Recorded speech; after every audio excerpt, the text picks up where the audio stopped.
My dear Honey Bunch, gikan sa una hangtod sa way katapusan, ikaw ug ikaw lang gyapon ang tawag sa akong kasing-kasing. Ug sama sa akong saad kanimo. Andam kong mamatay sa ngalan sa akong paghigugma sa imuha.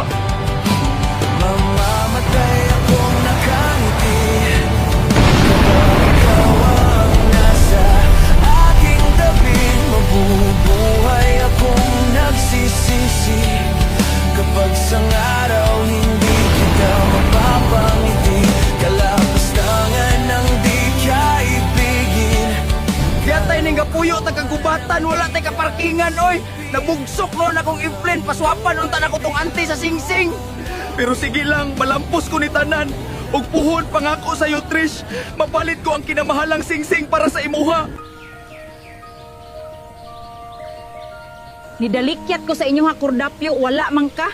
Naadi ka diri sa imong headquarters. Aniya lang ako para ihatod ning singsing ni Goy. Matay binlan po tag problema atong amawa ay. I-artist lang kay wala ko ikabayad anang singsinga. Unsay RTS oy nga wa man kay igasto ani bisan piso.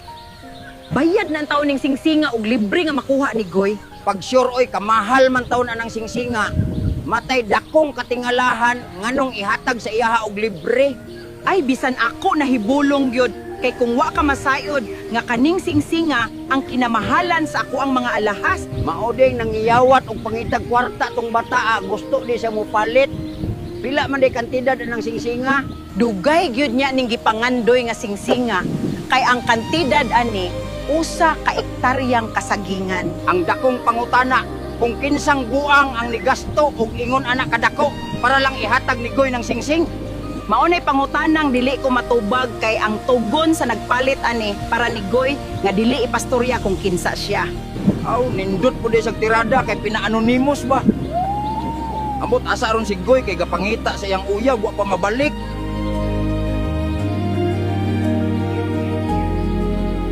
Maayong hapon, te. Mangutana lang unta kog, unsang singsinga ang gusto palito ni Goy diri? Hala, Ma'am Telma, may good kay nalaag ka diri sa kong simpleng tindahan. Ang singsing nga gusto ni Goy diri katuman tong kinamahalan daw. Mao ba ang nagkantidad og usa ka ektaryang kasagingan? Grabe jud ay pagkagugma ni Goy sa iyaha kay ang kinamahalan man jud. Oo, ma'am, mao gyud. Ambot lang anong ambisyoso kayo tong ungguya, pero mao jud siguro ang mabuhat sa gugma.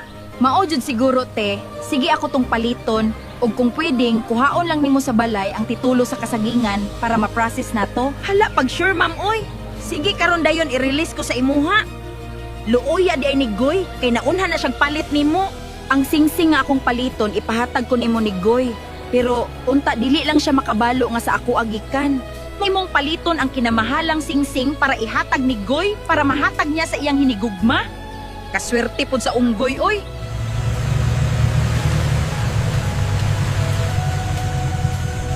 Dugay ako na to maabot, Pedro. Murag layo na kayo atong gibiyahe ba? Hapit na jud ta, Trish.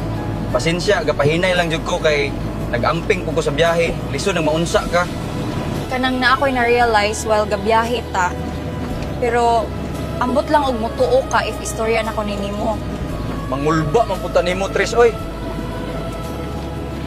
Murag nabag-uhan ko nimo ba unsa man ang imong na-realize?